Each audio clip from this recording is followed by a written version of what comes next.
ನಮ್ಮ ರಾಜ್ಯದ ಅಂಚೆ ಕಚೇರಿಗಳಲ್ಲಿ ಏನು ಹಣವನ್ನು ತುಂಬುವಾಗ ನಾವು ಚಲನ್ಗಳನ್ನು ಬಳಸ್ತೀವಿ, ಆ ಚಲನ್ಗಳಲ್ಲಿ ಕನ್ನಡವನ್ನು ಕಡ್ಡಾಯವಾಗಿ ಮುದ್ರಣ ಮಾಡಬೇಕು ಅಂತ ಒತ್ತಾಯಿಸಿ ಇಂದು ನಾವು ಅಂಚೆ ಕಚೇರಿ ಮುಂಭಾಗ ಪ್ರತಿಭಟನೆ ಮಾಡ್ತಾ ಇದ್ದೇವೆ.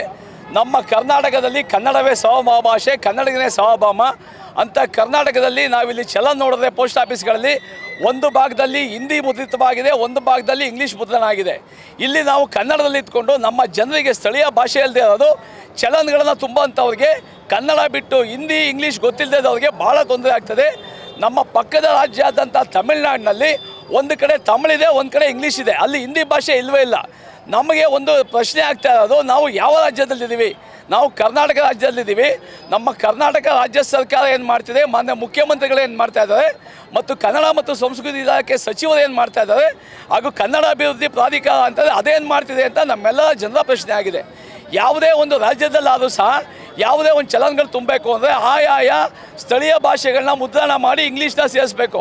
ಅದು ಬಿಟ್ಟು ಪಕ್ಕದ ರಾಜ್ಯದ ತಮಿಳುನಾಡಿನಲ್ಲಿ ತಮಿಳು ಭಾಷೆಯಲ್ಲಿದೆ, ನಮ್ಮ ಕನ್ನಡದಲ್ಲಿ ಇಲ್ಲದೆ ಅದು ಇದು ನಿಜಕ್ಕೂ ಅತ್ಯಂತ ಖಂಡನೀಯ. ನಾವು ಕನ್ನಡಿಗರೆಲ್ಲ ಇದನ್ನು ತೀವ್ರವಾಗಿ ವಿರೋಧಿಸ್ತಾ ಇದ್ದೇವೆ. ಈ ಕೂಡಲೇ ಕೇಂದ್ರ ಸರ್ಕಾರ ಹಾಗೂ ಏನು ಅಂಚೆ ಇಲಾಖೆ ಕಚೇರಿ ಇದೆ, ದಯಮಾಡಿ ಕನ್ನಡವನ್ನು ಈ ಕೂಡಲೇ ಮುದ್ರಣವನ್ನು ಮಾಡಬೇಕು. ಇದಕ್ಕೆ ನಾವು ಚುನಾವಣೆಯಲ್ಲಿ ಗೆಲ್ಲಿಸಿರುವಂಥ ಎಲ್ಲ ಸಂಸದರುಗಳು, ರಾಜಕೀಯ ಪ್ರತಿನಿಧಿಗಳು ಒಂದು ದೊಡ್ಡ ಹೋರಾಟವನ್ನು ಮಾಡಿ ಈ ಕೂಡಲೇ ಒಂದು ತಿಂಗಳ ಒಳಗಾಗಿ ನೀವು ಚಲನ್ಗಳು ತುಂಬುವುದರಲ್ಲಿ ಕನ್ನಡ ಭಾಷೆಯನ್ನು ಮುದ್ರಣ ಮಾಡಬೇಕು. ಇಲ್ಲವಾದ ಪಕ್ಷದಲ್ಲಿ ರಾಜ್ಯಾದ್ಯಂತ ದೊಡ್ಡ ಪ್ರತಿಭಟನೆಯನ್ನು ಮಾಡಿ ನಮ್ಮ ಇಲ್ಲಿ ಪೋಸ್ಟ್ ಆಫೀಸಲ್ಲಿರೋಂಥ ಒಂದೇ ಒಂದು ಅಕೌಂಟ್ಗಳಿಲ್ಲದಂಗೆ ಕ್ಲೋಸ್ ಮಾಡಿ ನಿಮ್ಮ ಅಂಚೆ ಕಚೇರಿನ ಬಹಿಷ್ಕಾರ ಹಾಕಬೇಕಾಗತ್ತೆ ಅಂತ ನಾವು ಅಂಚೆ ಇಲಾಖೆಗೆ ಎಚ್ಚರಿಕೆಯನ್ನು ಕೊಡ್ತಾ ಇದ್ದೇವೆ. ಜೈ ಹಿಂದ್, ಜೈ ಕರ್ನಾಟಕ.